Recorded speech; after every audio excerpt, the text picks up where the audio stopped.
Arjit, hello. I'm 32 years old and planning to do masters in Germany next year. Am I going to face any difficulty due to my age? Short answer है no.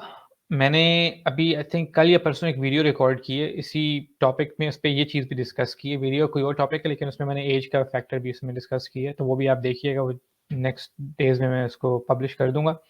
देखिए difficulty आप इस लिहाज से कह रहे हैं कि आपको शायद जॉब ना मिले एज की वजह से, कि अगर आपकी एज ज़्यादा है, क्योंकि अगर आप मास्टर्स करेंगे 32 का, 1 साल का भी है तो 33, 34 में आपका मास्टर्स खत्म होगा अगर 2 साल का है।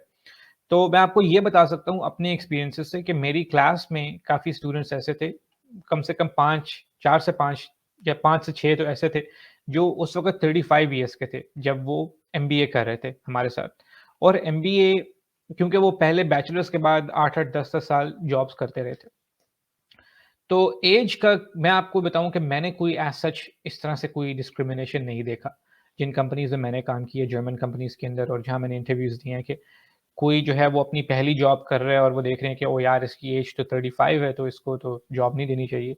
It doesn't matter. मैंने जैसे बताया कि अगर आपका स्किल सेट जो है वो जॉब रिक्वायरमेंट से मैच करता है, आप उनके लिए आइडियल कैंडिडेट हैं, तो इट डज़न्ट मैटर। और वैसे भी वो ये चीज़ कंसिडर करते हैं कि आप क्योंकि जर्मनी में बोर्न एंड रेज़्ड नहीं हैं, आप एक फॉरेनर हैं, तो वो एक्सपेक्ट करते हैं कि यार अब फॉरेनर जो है वो अपने एक टाइम पे दूसरे मुल्क मूव हुआ है, एक ज़िंदगी के हिस्से में। तो आप पहले आप 32 के आप अभी हैं, तो आई एम श्योर कि आपका 7-8 साल का एक्सपीरियंस तो कम से कम होगा अपनी बैचलर्स की पढ़ाई के बाद। तो वो आप उनको प्रेज़ेंट कर सकते हैं। इस चीज़ में वो आपको in spite of the fact कि वो मुश्किल होगा, वो आपको एडवांटेजियस हो सकता है कि आप किसी ऐसी पोज़ीशन में डायरेक्टली जा सकते हैं, जहाँ पे आप 7 साल का एक्सपीरियंस के साथ उनको अप्लाई करें, plus with a German degree, तो आपको उसका बेनिफिट मिल सकता है। तो इसको आप देखेंगे कि आपने यूज़ कैसे करना है। इसको कभी भी अपनी कमज़ोरी मत समझना कि आप जर्मनी लेट आ रहे हो तो अब फिर आपको जॉब नहीं मिलेगी।